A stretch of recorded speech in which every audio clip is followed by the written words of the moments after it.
Hello friends, MS learning point में आपका स्वागत है। यदि आपने हमारे चैनल को अभी तक सब्सक्राइब नहीं किया है तो प्लीज़ सब्सक्राइब कर लीजिए और बेल आइकन की घंटी को भी ऑन कर दीजिए, जिससे हमारे वीडियो की नोटिफिकेशन आप तक पहुंचती रहे। तो आज हम बात करने वाले हैं इम्परेटिव सेंटेंस में लेट वाले सेंटेंस को इनडायरेक्ट में कैसे चेंज करते हैं। आपको चेंज करने के साथ साथ मैं लेट के किस किस सेंस में यूज करते हैं यह भी बता दूंगा। तो देखते हैं। फर्स्ट आपको बता दूं कि रिक्वेस्ट लेट को 3 तरह से यूज करते हैं, रिक्वेस्ट के सेंस में, प्रपोजल और सजेशन के सेंस में, और थर्ड आर्डर के सेंस में। तो फर्स्ट देखते हैं रिक्वेस्ट के सेंस में। तो रिक्वेस्ट के सेंस में जब लेट आता है तो आप रिपोर्टिंग वर्ब सेड टू को आप किस में चेंज करते हैं, रिक्वेस्टेड में, और कामा इन्वर्टेड कामा को हटाकर सिर्फ टू लगा देते हैं और सब छोड़ देते हैं इसी तरह। तो इसमें फर्स्ट देखते हैं example, I said to my friends let me work. तो हो जाएगा सेड टू को आप चेंज करेंगे रिक्वेस्टेड में और कामा इन्वर्टेड कामा को हटाकर क्या लगा देंगे, टू लगा देंगे। तो हो जाएगा I requested my friends to let me work. Second example देखते हैं, I said to my father let me sleep now. तो इसमें चेंज करेंगे सेड टू को रिक्वेस्टेड में और कामा इन्वर्टेड कामा को हटाकर टू लगा देंगे। तो I requested my father to let me sleep then. यहाँ पर जो नाउ है वह निकटता सूचक वर्ड है, तो उसको चेंज कर देंगे देन में। ठीक है, जो जो चेंज होता है उसको चेंज करेंगे, सिर्फ टेंस नहीं चेंज करेंगे और ना ही स्ट्रक्चर चेंज करेंगे, सिर्फ टी से जोड़ देंगे। ठीक है, अब प्रपोजल के सेंस में चलते हैं। प्रपोजल के सेंस, प्रपोजल या सजेशन के सेंस में जब आएगा तो आप अपने रिपोर्टिंग वर्ब सेड टू को किस में चेंज करेंगे, या तो प्रपोज टू में चेंज करेंगे या सजेस्टेड में चेंज करेंगे। ठीक है, तो प्रपोज के साथ टू इसलिए लगता है, आपको बता दूं कि क्यों लगता है प्रपोज के साथ टू।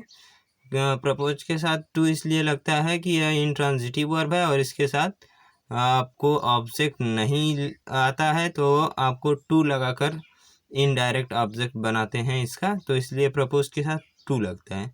और सजेस्टेड क्या है, ट्रांजिटिव वर्ब है, तो इसके साथ टू नहीं लगता है। और इसके जो कामा इन्वर्टेड कामा को हटाकर आप दैट क्लॉज में चेंज कर देंगे सेंटेंस को, और लेट को शुड में चेंज कर देंगे, क्योंकि शुड ही है जो प्रपोजल और सजेशन दोनों दिखाता है। ठीक है, तो फर्स्ट एग्जांपल देख लेते हैं, I said to Ram let us go home. तो इसमें प्रपोजल और सजेशन दोनों मान सकते हैं इसको, या तो प्रपोज टू में चेंज करें या सजेस्टेड, दोनों में चेंज कर सकते हैं। तो इसमें प्रपोज टू में चेंज किया है, आई प्रपोज टू राम। उसके बाद दैट क्लॉज में चेंज करेंगे दैट, उसके बाद सब्जेक्ट वी बनाया है, वी शुड गो होम। आपको कैसे पता चला कि सब्जेक्ट वी ही बनाएंगे, तो इसके लिए मैं बता दूं आपको। देखेंगे किस किस पर्सन की बात हो रही है। यदि उसमें फर्स्ट पर्सन शामिल रहेगा तो फर्स्ट पर्सन का, अगर सिंगुलर नाउन्स की, सिंगुलर प्रोनाउन की बात होगी तो सिंगुलर लिखेंगे। यहाँ पर आई और राम दोनों को लेकर बात कर रहा है तो प्लूरल हो गया, तो प्लूरल फॉर्म लिखेंगे। ठीक है, तो जब फर्स्ट सेकंड और थर्ड तीनों की बात होगी तो फर्स्ट पर्सन का बहुवचन लिखेंगे। फर्स्ट और सेकंड की सिर्फ बात होगी तो भी फर्स्ट का लिखेंगे। फर्स्ट और थर्ड की बात होगी तो भी फर्स्ट का प्लूरल सब्जेक्ट ही लिखेंगे। ठीक है, अगर सेकंड और थर्ड सिर्फ बात होगी तो सेकंड का सब्जेक्ट लिखेंगे। केवल थर्ड की बात होगी तो केवल थर्ड का लिखेंगे, केवल थर्ड का प्लूरल लिखेंगे सब्जेक्ट के रूप में। केवल सेकंड की बात होगी तो केवल सेकंड का प्लूरल लिखेंगे।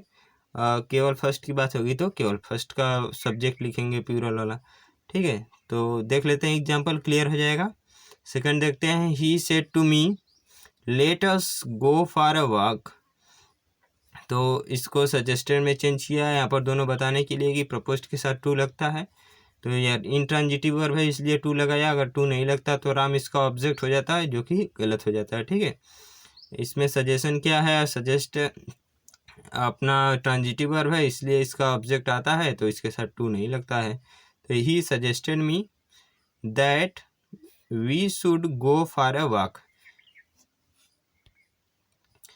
इसमें आपको दिख रहा होगा कि जो ही है और मी है, इसमें थर्ड पर्सन और फर्स्ट पर्सन दोनों को लेकर बात कर रहा है। तो आप जब इसमें फर्स्ट पर्सन आ गया तो फर्स्ट पर्सन का बहुवचन को सब्जेक्ट बनाएंगे दैट के बाद, तो यहाँ पर वी को सब्जेक्ट बनाया है। ठीक है, नेक्स्ट एग्जाम्पल देखते हैं। करा है he said let us wait for the result. तो इसमें ही सेड या भी सजेशन और प्रपोजल दोनों हो सकता है। तो सजेस्टेड से बनाया है, कोई दिक्कत नहीं है इसके पास। देखिए तो ही सेड इसमें सिर्फ थर्ड पर्सन की बात हो रही है, केवल थर्ड पर्सन है। तो आप जो सब्जेक्ट बनाएंगे वह क्या होगा, केवल थर्ड पर्सन का बहुवचन होगा। तो ही सजेस्टेड दैट, इसके बाद क्या बनाएंगे, they should wait for a walk, wait for the result. ठीक है, तो इसमें दे को बनाया है। अब समझ गए होंगे कि इस सब्जेक्ट कैसे चुनेंगे हम। तो ठीक है दोस्तों, नेक्स्ट पर चलते हैं ऑर्डर क्वेश्चंस में। जब ऑर्डर क्वेश्चंस में लेट का यूज करते हैं तो आप अपने रिपोर्टिंग वर्ब सेट टू को आप चेंज करेंगे ऑर्डर्ड में, और कामा इन्वर्टेड कामा को हटाकर सिर्फ टू लगा देंगे और सब स्ट्रक्चर नहीं चेंज करेंगे। और जो पर्सन चेंज होता है, निकटता वाला शब्द चेंज होता है, ये सब चेंज करेंगे, सिर्फ पर्सन और टेंस नहीं चेंज करेंगे। और इसका स्ट्रक्चर भी नहीं चेंज करेंगे, सिर्फ टू से जोड़ देंगे।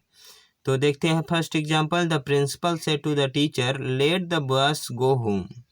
जो प्रिंसिपल है वह टीचर को ऑर्डर दे रहा है कि बच्चों को घर जाने दो। तो इसको आप सेट टू के किस में चेंज करेंगे, ऑर्डर्ड में। The principal ordered the teacher, उसके बाद कामा इन्वर्टेड कामा को हटाएंगे और टू लगा देंगे। तो to let the boys go home. ठीक है, नेक्स्ट एग्जांपल देखते हैं। The captain said let the soldier go. तो इसमें कैप्टन ऑर्डर करा है, तो द कैप्टन ऑर्डर्ड, उसके बाद कामा इन्वर्टेड कामा है, इसको हटाएंगे, टू लगा देंगे, टू लेट द सोल्जर्स गो। ठीक है, ये था मुख्य रूप से इसका तीन सेंस में यूज करते हैं। एक और सेंस आता है शाउटेड।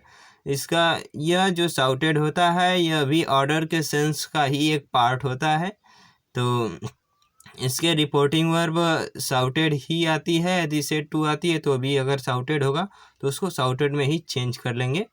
ठीक है दोस्तों, यह ऑर्डर सेंस का ही एक पार्ट है, यह अलग से कोई पार्ट नहीं है। इसका भी लेट का यूज शाउटेड के रूप में किया जाता है, जैसे आप भी चिल्लाते होंगे खाना दो।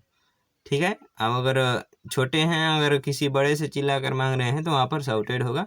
वहीं अगर कोई बड़ा मांग रहा है छोटे से तो वो क्या हो जाएगा, ऑर्डर हो जाएगा। ठीक है, तो ये अभी ऑर्डर का ही पार्ट है। तो देख लेते हैं एक एग्जांपल, ही शाउटेड लेट मी गो। वह चिल्लाकर कहा कि मुझे जाने दो। तो इनडायरेक्ट इसको कैसे चेंज करेंगे, शाउटेड को छोड़ देंगे, कामा इन्वर्टेड कामा को हटाकर टू लगा देंगे और सब वहीं रहेगा। तो हो जाएगा he shouted to let him go. क्योंकि इसमें जो मी है फर्स्ट पर्सन है, इसको बदलेंगे सब्जेक्ट के अनुसार, चेंज कर देंगे तो हिम हो जाएगा। ऑब्जेक्टिव कैसे, तो ही का भी ऑब्जेक्टिव केस भी यहाँ पर रखेंगे, हिम हो जाएगा। तो धन्यवाद दोस्तों, आई होप सबको समझ में आया होगा। तब अब मिलेंगे नेक्स्ट वीडियो में कुछ ऐसे ही महत्वपूर्ण थिंग्स के साथ। तब तक के लिए bye bye, stay home, stay safe and learning at home. Thanks दोस्तों।